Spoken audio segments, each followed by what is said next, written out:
Hello everyone, this is Anjali Srivastava and welcome back to learn with me. So previous classes में हमने Jean पियाजे and Lev Vygotsky के बारे में सारे इंपॉर्टेंट फैक्ट्स को डिस्कस कर लिया था and today we will be discuss our third important psychologist Lawrence Kohlberg. So without wasting your precious time let's start it. तो लॉरेंस कोहलबर्ग एक अमेरिकन साइकोलॉजिस्ट थे and he was known for his famous theory of stages of moral development. Jean पियाजे ने जो सिद्धांत दिया था नैतिक विकास का, उसी कॉन्सेप्ट को आगे बढ़ाया हमारे लॉरेंस कोहलबर्ग ने।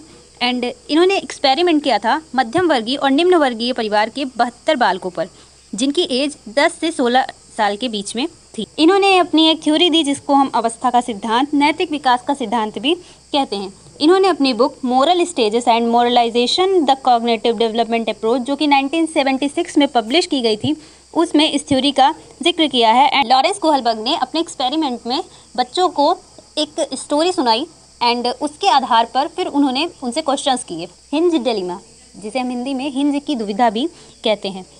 स्टोरी ये थी कि यूरोप की एक महिला थी जो कि विशेष प्रकार की बीमारी से पीड़ित थी और डॉक्टर के अनुसार मात्र एक ऐसी दवा थी जिसे दुकानदार ने खुद तैयार किया था जो उसकी जान बचा सकती थी, बट दुकानदार उससे लागत से 10 गुना अधिक दाम उस दवा के लिए ले रहा था। तो बीमार महिला का जो पति था, हिंज जिसका नाम था, वो कर्ज से कहीं से इकट्ठा करके कुछ पैसे लेकर आया, और उसने औषधि विक्रेता से कहा कि दुकानदार से कि आधी कीमत अभी ले ले और आधी कीमत बाद में दे दे, बट दुकानदार नहीं माना। उसने कहा कि नहीं, मुझे पूरे पैसे चाहिए। तो रात में हिंज ने औषधि विक्रेता के स्टोर का ताला तोड़कर वो दवा चुरा ली।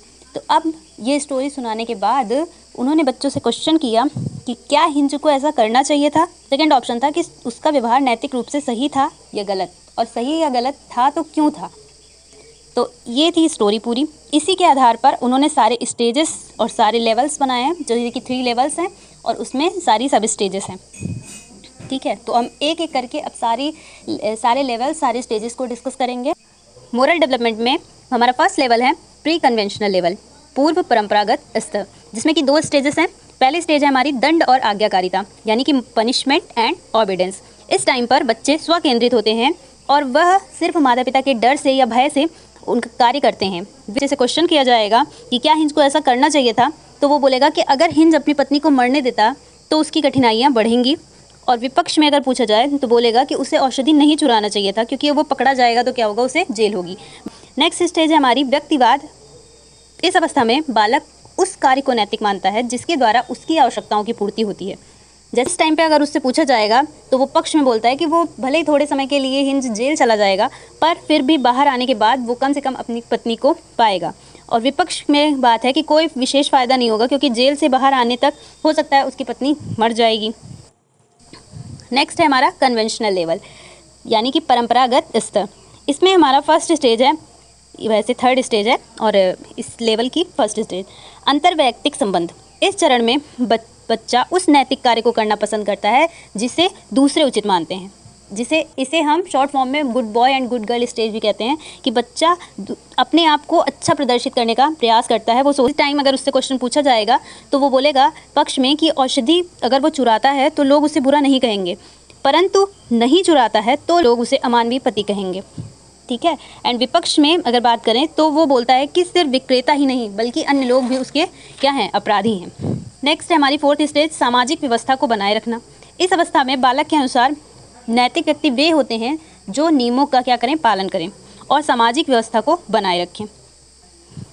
नेक्स्ट है लास्ट लेवल है हमारा पश्च परंपरागत स्तर। इस स्तर को सैद्धांतिक स्तर भी कहा जाता है, क्योंकि इस स्तर पर बहुत ही कम लोग पहुंच पाते हैं। इसमें भी 2 स्टेजेस हैं। पहली है हमारी व्यक्तिगत अधिकार। इस स्टेज में व्यक्ति समाज को व्यवस्थित रूप से बनाने की बात करता है, डिसाइड करता है कि उसमें वो अपनी सोच भी प्रकट करता है। मतलब ऐसा नहीं कि कुछ भी बोल दिया, ठीक है। वो समाज को मानता है पर वो अपनी तर्क रखता है, अपनी सोच भी उनके सामने प्रस्तुत करता है। इस टाइम पे अगर उससे पूछा जाएगा क्वेश्चन तो वो ये बोलता है कि अगर वो पत्नी को मरने देता तो मात्र डर, न किसी तर्क के आधार पर। एंड विपक्ष में अगर बात करें तो हिंज अपनी पत्नी को मरने देता तो वो क्या करेगा, सम्मान खो देगा, अपना समाज में सम्मान खो देगा। नेक्स्ट है इसमें सार्वभौमिक नैतिक सिद्धांत। ये लास्ट स्टेज है इसकी। इसमें व्यक्ति समाज के नियमों को बनाए रखने के लिए अपना सर्वस्व त्याग दे देते हैं और इस चरण तक बहुत कम लोग पहुंच पाते हैं। इस टाइम पर पक्ष में वो बोलता है कि चोरी नहीं करता तो कानून के नियम से हो सकता हो कि वो बच जाता, कानून के नियम से वो सही होता, बट वो अपनी नज़र में गिर जाता। एंड नेक्स्ट, विपक्ष में यदि वह औषधि चुराता है तो उसे निंदित कार्य करना पड़ेगा, क्योंकि वह उसका व्यवहार अपने विवेक और ईमानदारी के अनुसार सही नहीं होगा। ये थे हमारे 3 लेवल्स एंड 6 स्टेजेस। अब इस थ्योरी की क्रिटिसिज्म की बात कर लेते हैं। लॉरेंस कोहलबर्ग की ही एक शिष्या कैरल गिलिगन, जिनका नाम था, उन्होंने इसे एक जेंडर बायस थ्योरी कहा।